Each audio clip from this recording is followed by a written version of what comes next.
think a lot of people are already familiar with our Mythos backstory and all of that.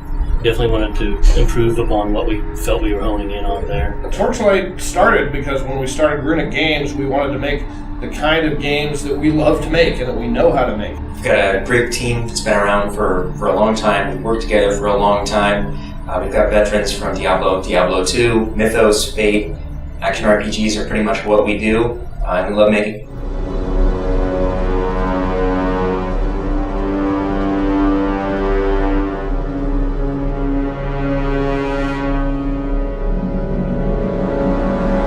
When you're presented with an opportunity to create your own IP from the ground up, and also it being kind of a launching pad into a larger project, there was a lot of just kind of experimentation, trying different things, and a lot of kind of care and craft towards really defining what a Runic Games product would look like. Well, I think the mission with Torchlight was the same as it was when we did the first Diablo, and that's to take a rich genre of gaming and bring it to a mass audience again, and make a game that's got all the modern trappings of RPGs, the great graphics, the deep immersive gameplay, and present it in a way that the average gamer can actually play. You don't have to have the Twitch skills of an Olympic athlete. You don't have to devote 9 hours a day to it. It's just bringing the fun of gaming back to a mass audience. We wanted to keep the scale small at first, and make it really pretty a simple game to make, simple game to play.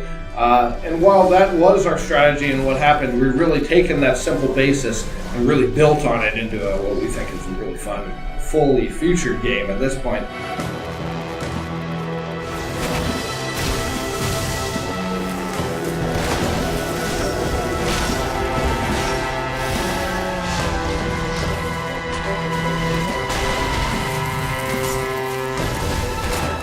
The idea for Torchlight Story came from a lot of members of the team, and we've taken their ideas and molded them into a cohesive whole with a couple of different goals in mind. First, we want to establish our world and show what it's all about, what's the general flavor of it, who are our characters and what are their problems, how does magic work in our world, just all the establishing groundwork there, and to, of course, tell an interesting story that carries you through the game. You may still prove useful, however. The other major idea is that we don't want to get in the way of gameplay. Our game is very fast-paced, you're fighting lots of monsters at once, and you don't want to get bogged down in 20 minutes of cutscenes. I think in general we're really respectful of players' time.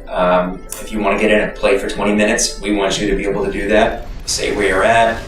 We have a lot of convenience features that are really for playing the game and not wrestling with it. Not reinventing the wheel, so we had a lot of concepts already down.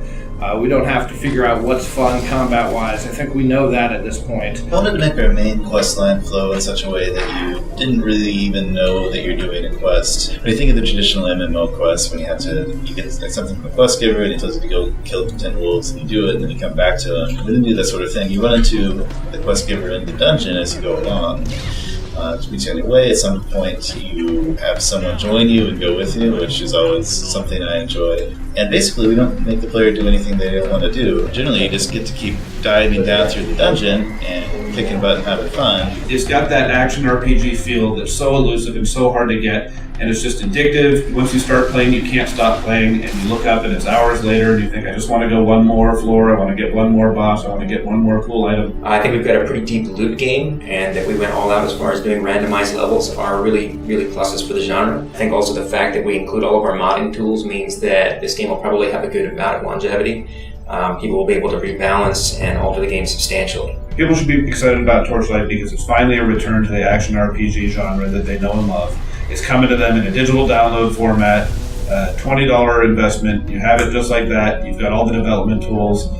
We think it really represents a great value. I'm still playing, I'm developing the game now, but I'm still playing like 24 hours a day, and I'm still happy and still having fun. So if I can still get excited about it, new players are going to have a great time.